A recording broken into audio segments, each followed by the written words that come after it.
नमस्कार साथियों, स्वागत है आप सभी का। तो आज की क्लास आप लोगों के लिए काफ़ी महत्वपूर्ण होने वाली है क्योंकि आज की क्लास में तुलसीदास जी से संबंधित टॉप 20 महत्वपूर्ण प्रश्नों के बारे में पढ़ेंगे। ऐसे प्रश्न हैं जो आपसे परीक्षा में पूछे जा सकते हैं और आप लोगों को ऐसे ही प्रश्न कराए जाते हैं जो किसी ना किसी परीक्षा में आए हुए होते हैं या जो काफ़ी महत्वपूर्ण होते हैं। तो आप सभी वीडियो को ध्यान से ज़रूर देखिएगा, एक-एक प्रश्न को अच्छी तरह से देखिएगा और अगर वीडियो आपको पसंद आए तो वीडियो को लाइक कीजिएगा और जो भी विद्यार्थी चैनल पर नए हैं वो चैनल को सब्सक्राइब ज़रूर कर लें क्योंकि ऐसे ही महत्वपूर्ण प्रश्न चैनल पर डेली कराए जाते हैं। तो चलिए वीडियो को शुरू करते हैं और देखते हैं आज का पहला प्रश्न। तो देखिए पहला प्रश्न है, तुलसीदास को आनंद वन का वृक्ष की उपमा किसने दी थी। देखिए पहला ही प्रश्न काफी महत्वपूर्ण है, यानी इसी प्रश्न पे पहले स्टार बना दूं। काफी अच्छा प्रश्न है। तुलसीदास को आनंद वन का वृक्ष की उपमा किसने दी थी। ऑप्शन ए आचार्य रामचंद्र शुक्ल ने, या डॉक्टर मधुसूदन सरस्वती ने, जॉर्ज गियर्सन ने, या ऑप्शन डी रामधारी सिंह दिनकर ने। तो देखिए इस प्रश्न का जो राइट आंसर होगा, आनंद वन का वृक्ष की उपमा दी थी मधुसूदन सरस्वती ने, यानी ऑप्शन बी इस प्रश्न का राइट आंसर होगा। मधुसूदन सरस्वती ने आनंद वन का वृक्ष तुलसीदास को कहा था। तो याद रखिएगा, काफी अच्छा प्रश्न है। आंसर अच्छी तरह से देखिएगा, कोई गलती नहीं होनी चाहिए। अब देखिए इसके बाद अगला प्रश्न देखते हैं। देखिए अगला प्रश्न दिया गया है, तुलसीदास किस शासक के समकालीन थे। बाबर के, अकबर, जहांगीर, या शेरशाह सूरी। तो देखिए इस प्रश्न का जो राइट आंसर होगा कि तुलसीदास किस शासक के समकालीन थे, तो ऑप्शन बी यहां पर सही हो जाएगा, अकबर। यानी अकबर राइट आंसर होगा कि तुलसीदास किस शासक के समकालीन थे, अकबर के। याद रखिएगा। अब देखते हैं उसके बाद अगला प्रश्न। तो देखिए अगला प्रश्न दिया गया है, देखिए तुलसीदास जी की शिक्षा कहाँ पर हुई थी। तुलसीदास जी की शिक्षा कहाँ पर हुई थी। काशी में, और या ऑप्शन बी अयोध्या में, ऑप्शन सी चित्रकूट में, या ऑप्शन डी हस्तिनापुर में। तो देखिए तुलसीदास की जो शिक्षा हुई थी, यहाँ पर राइट हो जाएगा ऑप्शन बी यानी अयोध्या में। याद रखिएगा, तुलसीदास जी की शिक्षा हुई थी अयोध्या में। अब देखिए इसके बाद अगला प्रश्न देखते हैं। देखिए अगला प्रश्न है, तुलसीदास जी ने गंभीर बीमारी से मुक्ति के लिए लिखा था। देखिए ये भी प्रश्न काफी महत्वपूर्ण प्रश्न है, एग्जाम के लिए अच्छा प्रश्न है। पूछा जा सकता है कि तुलसीदास जी ने गंभीर बीमारी से मुक्ति के लिए लिखा था, यानी ऑप्शन ए कवितावली, या ऑप्शन बी कृष्ण गीतावली, या ऑप्शन सी हनुमान बाहुक, या ऑप्शन डी रामचरित मानस। तो देखिए इस प्रश्न का जो राइट आंसर होगा, अगर ये प्रश्न आपके एग्जाम में आता है तो याद रखिएगा, यहाँ पर राइट आंसर हो जाएगा ऑप्शन सी हनुमान बाहुक। याद रखिएगा, अच्छा प्रश्न है कि तुलसीदास जी ने गंभीर बीमारी से मुक्ति के लिए या निवारण के लिए लिखा था, ऑप्शन सी हनुमान बाहुक, यानी ऑप्शन सी यहाँ पर राइट आंसर होगा। अब देखिए इसके बाद अगला प्रश्न देखते हैं। देखिए अगला प्रश्न है, तुलसीदास के बचपन का नाम क्या था।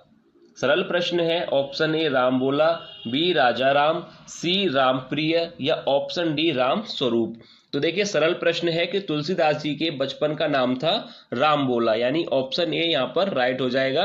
राम बोला तुलसीदास के बचपन का नाम था। याद रखिएगा, तुलसीदास जी के बचपन का नाम राम बोला था। अब देखते हैं, देखिए इसके बाद अगला प्रश्न यहाँ पर दिया गया है। देखिए अगला प्रश्न है कि तुलसीदास किस काव्य धारा के कवि हैं। ऑप्शन ए कृष्ण काव्य धारा, बी राम काव्य धारा, सी प्रेमाश्रयी शाखा, या ऑप्शन डी ज्ञान मार्गी शाखा। तो देखिए अगर हम यहाँ पर बात करें भक्ति काल की, सगुण भक्ति और निर्गुण भक्ति, सगुण भक्ति के अंतर्गत आता है कृष्ण भक्ति और राम भक्ति शाखा। तो देखिए अगर हम बात करें सगुण भक्ति शाखा में आते हैं तुलसीदास, और तुलसीदास जी आते हैं राम भक्ति शाखा में। याद रखिएगा, तुलसीदास जी आते हैं राम भक्ति शाखा में, यानी ऑप्शन बी यहाँ पर सही हो जाएगा, राम काव्य धारा।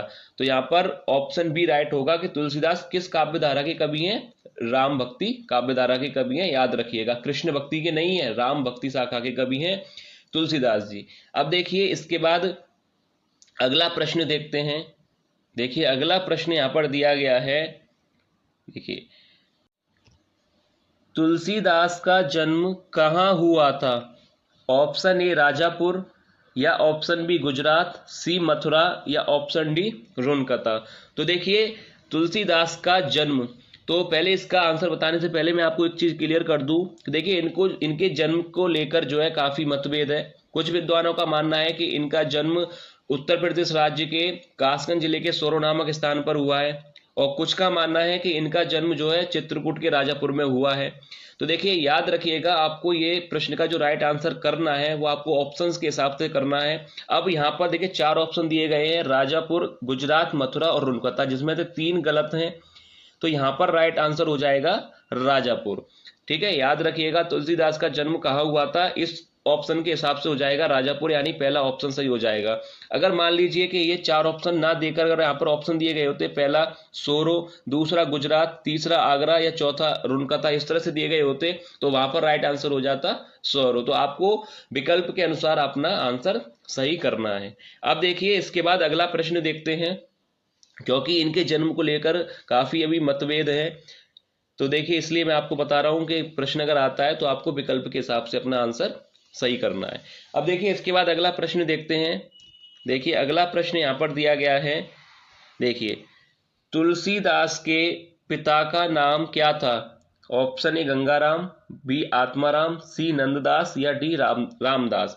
तो देखिए तुलसीदास जी के जो पिता का नाम था, ऑप्शन बी यहाँ पर राइट आंसर हो जाएगा आत्माराम, यानी पंडित आत्माराम शुक्ल पूरा नाम है इनका, पंडित आत्माराम शुक्ल, जो कि तुलसीदास जी के पिता का नाम है। तो याद रखिएगा पंडित आत्माराम शुक्ल इनके पिता का नाम है, यानी ऑप्शन बी यहाँ पर राइट आंसर होगा। अब देखिए अगला प्रश्न देखते हैं। देखिए अगला प्रश्न दिया गया है कि तुलसीदास की माता का नाम क्या था? Option A Hulsi, B Yashodhara, C Badami या ऑप्शन डी लोई। तो देखिए तुलसीदास जी की माता का नाम था, यहाँ पर राइट आंसर हो जाएगा ऑप्शन ए यानी हुलसी। याद रखिएगा तुलसीदास की माता का नाम था हुलसी और पिताजी का नाम था इनके पंडित आत्माराम शुक्ल। तो याद रखिएगा माता और पिता दोनों के नाम क्लियर हो गए, पिता का नाम पंडित आत्माराम शुक्ल और माता का नाम हुलसी।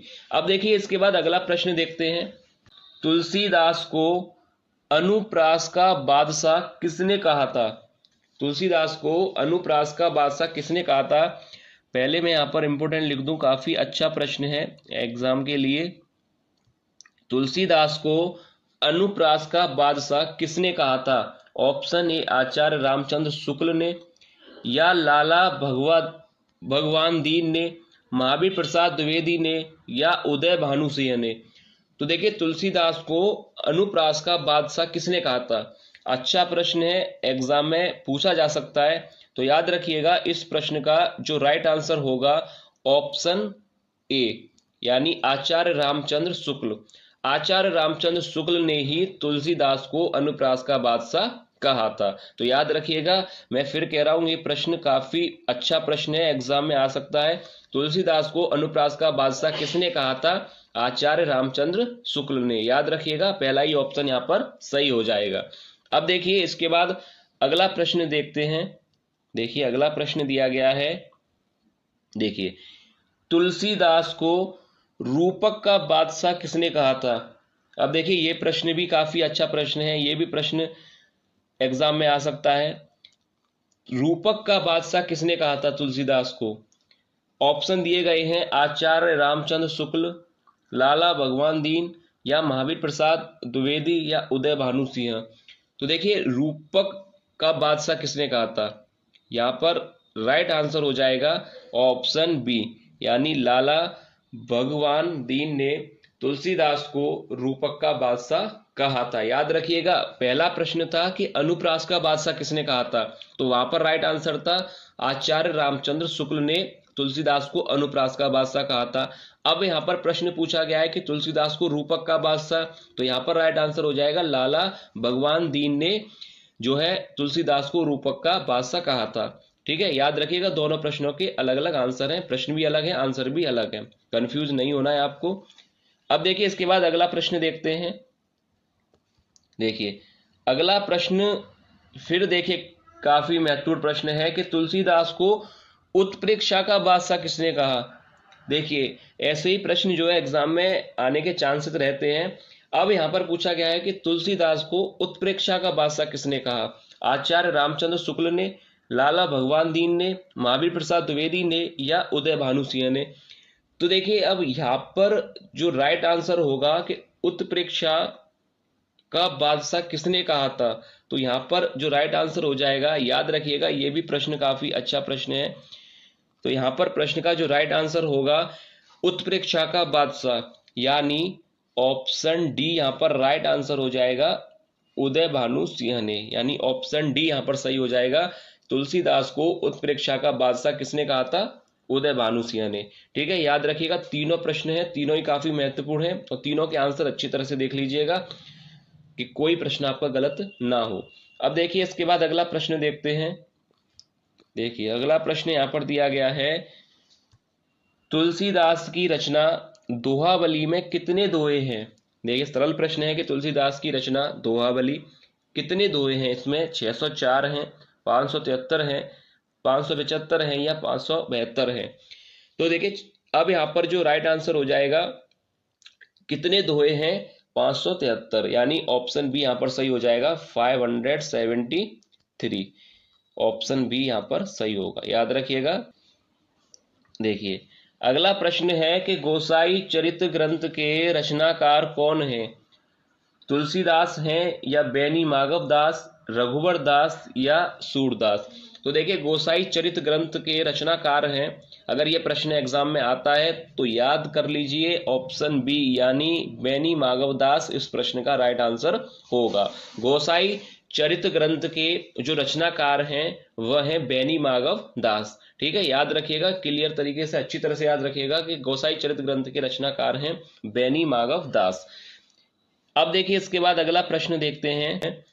देखिए रामचरितमानस में कुल कितने कांड हैं? 8 या ऑप्शन बी 9, ऑप्शन सी 6 या डी 7? तो देखिए रामचरितमानस में कुल कितने कांडों में विभाजित है? तो याद रखिएगा ऑप्शन डी सही हो जाएगा, 7, यानी 7 कांडों में रामचरितमानस के अध्याय विभाजित हैं, यानी ऑप्शन डी यहाँ पर राइट आंसर होगा। तो ये था आज की वीडियो का लास्ट प्रश्न। उम्मीद है आप लोगों को वीडियो पसंद आई होगी, आज के प्रश्न आप लोगों को अच्छे लगे होंगे। अगर देखिए वीडियो आप लोगों को पसंद आई है तो आप लोग वीडियो को लाइक जरूर कीजिएगा और चैनल को सब्सक्राइब करने के साथ साथ वीडियो को शेयर जरूर कीजिएगा।